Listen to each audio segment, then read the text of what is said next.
Welcome to Amazing World Channel. Juncker and the EU are responsible for the destruction of Greece's eceonomy. Pick EU 2017 Estonian PresidencyWikicommons. The Brexit negotiations will probably stay stuck after this week's meeting of the European Council. The situation is simple. The remaining 27 European Union states EU 27 want to extract as much money as possible from Britain as the price of an exit deal. This British money would allow the EU to avoid swinging and divisive EU spending cuts. The EU 27 position of refusing to discuss a post-Brexit trade relationship until Theresa May's government agrees to cough up is designed to achieve this goal. Symmetrically, May wants to delay an agreement on the money until after serious trade negotiations have begun. This is partly because this will give the EU 27 an incentive to offer a decent trade deal. And it's partly because she wants to avoid being denounced in the right-wing tabloids for offering the EU money with nothing in exchange. The situation is of course bedeviled by May's own weakness and the divisions within the Tory party. Look at the behaviour of Foreign Secretary Boris Johnson and Chancellor Philip Hammond over the past couple of weeks. May can't control either pro- or anti-Brexit wings of her cabinet. This seems to be encouraging the EU 27 to hang tough. Though this won't look so clever if May falls and they have to deal with Johnson as her successor. Of course, all sides in the Tory inner party struggle are united by Thatcherite politics and contemptible Little England nationalism. But this shouldn't give the EU 27 a free ride, as the liberal left are inclined to do.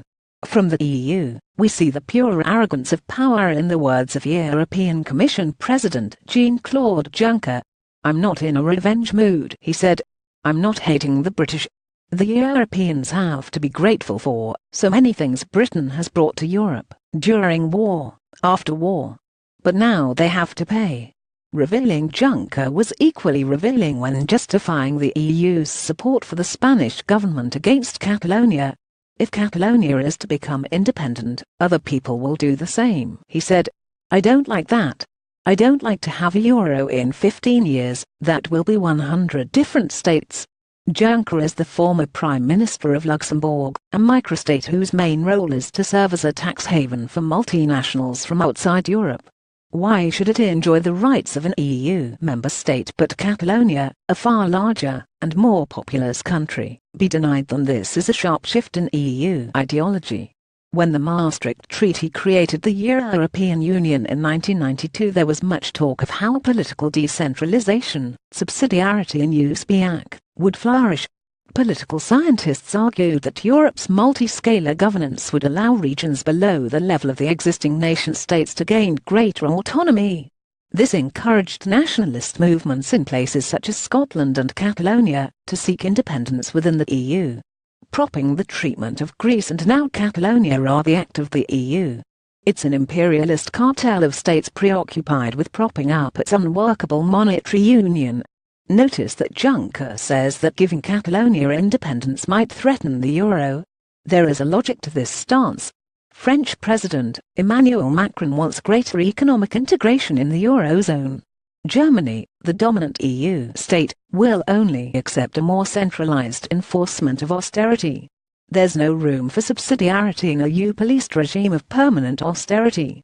Indebted EU member states offered solidarity by the European Commission, European Central Bank, and International Monetary Fund have been micromanaged by teams of neoliberal technocrats. Relative to these larger-scale transformations, Brexit is collateral damage. Britain is an imperialist state with the fifth largest economy in the world. It's big and nasty enough to look after itself. There's no reason to sympathize with Britain in its confrontation with the EU. But anyone who thinks the EU 27 represent the progressive side in this grubby cavoop is kidding themselves.